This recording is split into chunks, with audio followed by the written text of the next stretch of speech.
YouTubers. Alright, I've got a lot to talk to you about. Firstly, I need to say a big thank you to Ruth Trice from Artful Stamping for the gorgeous card that she sent me. Can you see that? Let me just hold that up. Isn't that beautiful? Oh, I love it. I love it. It's so cute. And that is going up there. Ruth is a Stampin' Up demonstrator. And if you haven't heard of Stampin' Up, please go and have a look, because their stamps are so detailed and their pigment inks are brilliant. If you don't buy anything else this year, go on Stampin' Up, onto the website, pick a demonstrator. If you don't know a demonstrator, I know two, and I'd be happy to put you through to one of them. But it's really nice to work with. I'll probably do a couple of videos where I go through some of their products. I've got an order on its way. Fingers crossed it'll be here in a couple of days and I can do an unboxing. Right, the other thing I wanted to say was I got my favourite magazine through today. And I love it. I love it. This is issue 84 of Creative Stamping magazine. I love this magazine for the brilliant ideas and all the handy hints and tips about how to use your crafting kit. And if you're new to card making, this is definitely the magazine for you. Plus, every month you get little presents. Love presents. This month we've got the Union flag stencil. Can you see that? Which will be so much fun to use. It also saves me cutting a flag stencil on my silhouette, because it comes already made. And the other thing is, these stencils are reusable, so keep them, use them. They do brilliant backgrounds, and you can emboss with them as well. So if you've got a digital die, not a digital die cutting, a manual die cutting machine, I can, and you want me to demonstrate, just drop a comment in below and I'll do a video on how to use stencils to emboss. Can't wait to play with that. I'm thinking pastels and a whole big sheet of really detailed stamps. Look, can you see that? Look at the detail on them. Can't wait to get playing with those. They're brilliant. Right. The primary reason for this video is these. Now, I'm sure some of you have seen these in the shops. Can you see that? I'll hold it up. And wondered what to do with them, because these don't act the same way as embossing powder. Firstly, if I can get the lid off, they are really coarse. And the problem you get with the coarse chips is that they don't stick to embossing ink the way embossing powder does. There's a really big difference, and I'm going to demonstrate the differences now. And the other thing you need to think about with those is they will not stick to the detailed stamps. You'll lose all that detail.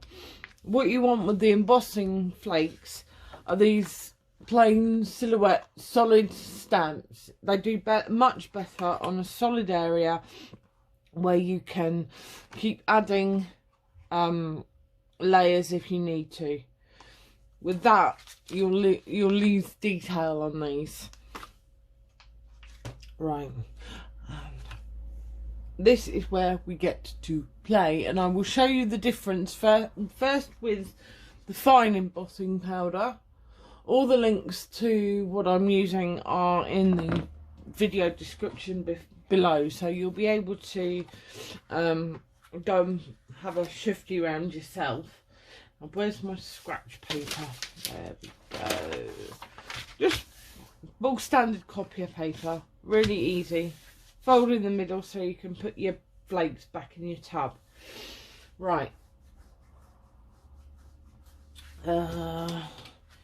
Which stamp shall we use? I think this little fella down here. Oh, so sticky. So sticky.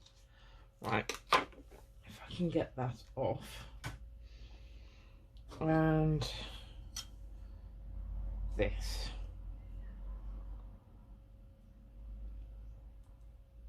Make sure that's nice and stuck on.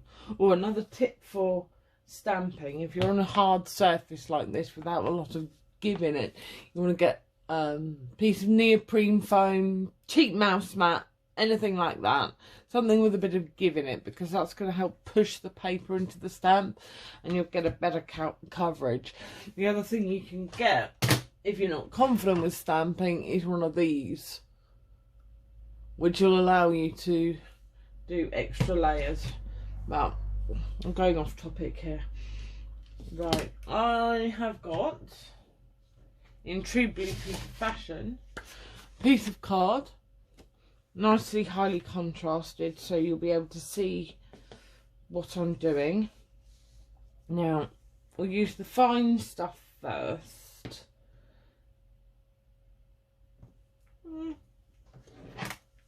And for the fine stuff, I'm going to use my embossing stamp, and I know I'm going to get shouted at for mucking it up and making it all grubby. It can be cleaned. Not quite sure how, but it can be cleaned. Make sure you got it good and juicy, because this is what helps your embossing powder stick to your... Where's my tool? The other thing you'll need, which will give you a better line, is one of these. Just a little embossing buddy. It's a bag of flour, or it works with corn flour as well if you want to make your own. What that does is it just picks up all the static, so you don't get embossing powder where you don't want it. Back in its baggy. Yeah, keep the bag, because otherwise you're just going to end up with dust everywhere. I say this from experience. Right, what will we do? Right, I'll take the elephant, this little fella here, and pop him in the middle there. Yeah, I think that's good enough, good and covered. Put that there. Move that out of the way. And then what we want to do is, now a little bit of this goes a very long way, so you tilt your cards, sprinkle just over, just so it covers you, and give it a little tap off. There we go. Another thing for newbies, always put the powder back in and put the lid on your embossing powder before you go anywhere near it with a heat tool. You do not want this stuff all over the place. Something else I learned from experience. Right, you get your heat tool. Mine is really old, so it only has one speed setting, but you can get some slightly more expensive ones that come with two. Right. Turn it on. Let it heat up, warm up for a little bit, just to make sure, because you don't want to have it pointing at the paper too long or you'll burn it.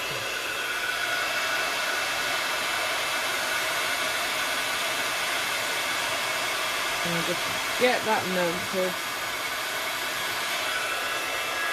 You know, you see you've got a nice fine thin covering there. Really, really nice.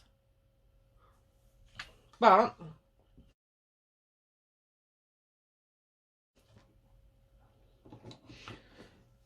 this is where the embossing flakes are slightly different. Where's my scissors? I'll just cut him off.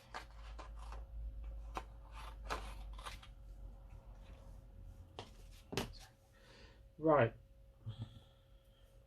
This is where you're going to want the stamping tool, because you may well have to go over this a couple of times. And pop that there. Right into the corner. It's got a nice little ridge to help you get it stamping buddy. Help you get it nice and straight. Stamping buddy there. Over here. Ooh, back in the bag. Back in the bag. And now I've got a mess. See? This is why you put things away. Right. Peel that off there. And because I'm using flakes, what I'm also going to do is use black ink for this.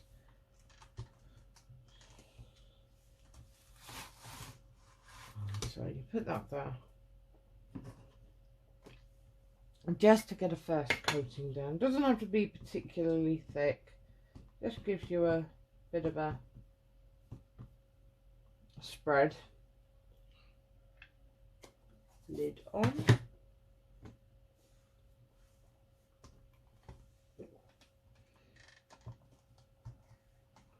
Give it a squodge down. And there you go. Little elephant. And then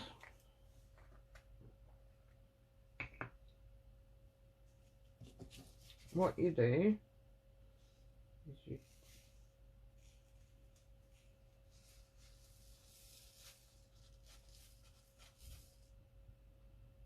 do that.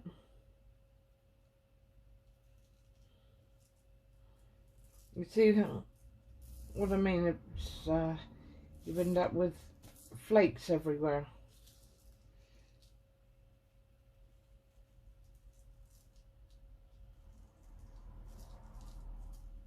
And that will melt and level out. But what you want to do first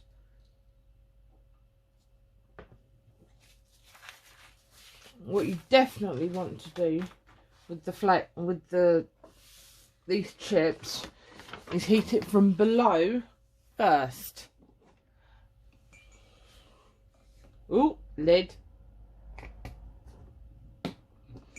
Because otherwise this will just blow all the chunks away before you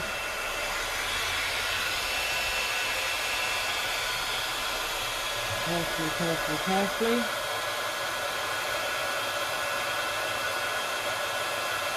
As you can see, they're starting to melt.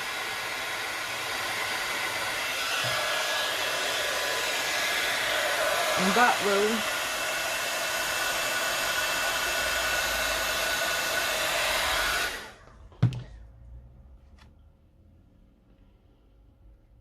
and then what you do, you can wait for that to dry, or you can sprinkle some more on before. But that's the only way I have found to stop them blowing everywhere the moment you get the heat tool near them. You need to melt them from underneath first. Now this works brilliantly. Say you've got a detailed flower or something with a bit of open space, one of these elaborate flower stamps like that. Now, if you went over a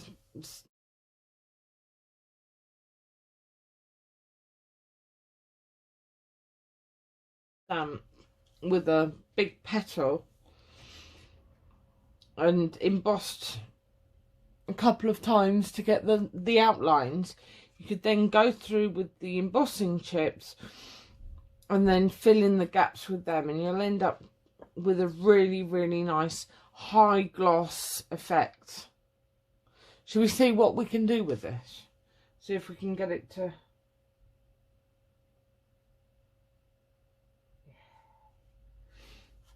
Let's put a bit more on, just to see, just to show you. I promise this is only a quick video, but this is not the right pot. Ooh, never mind.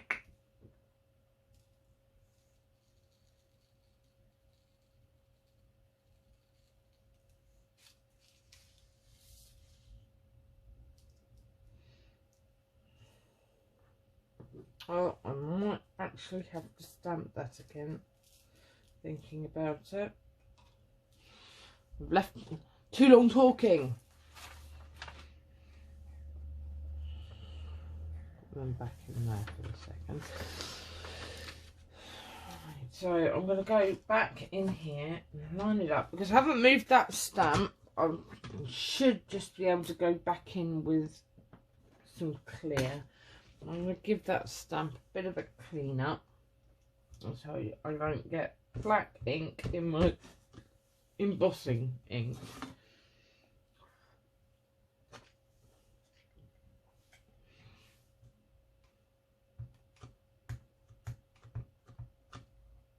This should actually stay sticky for longer as well.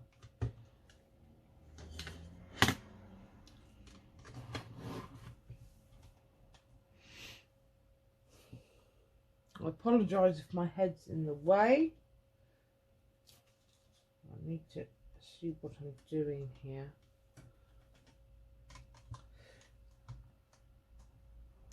Should then be able to get... Yeah, I've got some decent colours. Give it a good old squash in there. Get his legs.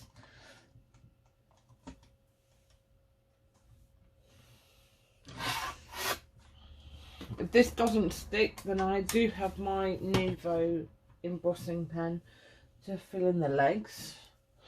Scratch paper again, and then, whoop, nearly.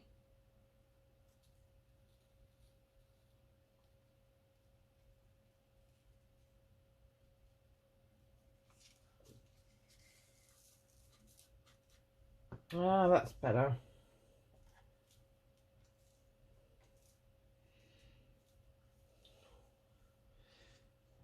Let's pop these back in the thing. I'm sure you lovely stampers out there will have lots of ideas what to do with these. I'd really like to see what you come up with and what you create.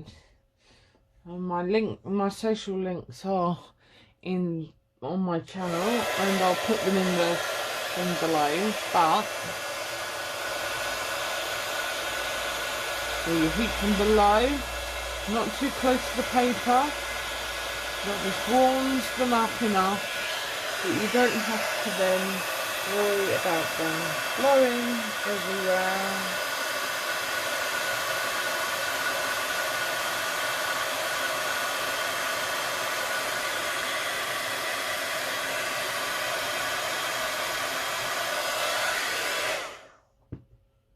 Then you can also use a pokey tool to... I'd normally do this on a surface, but you can also use your pokey tool, one of these things, if I can find it, to direct where the enamel flows to.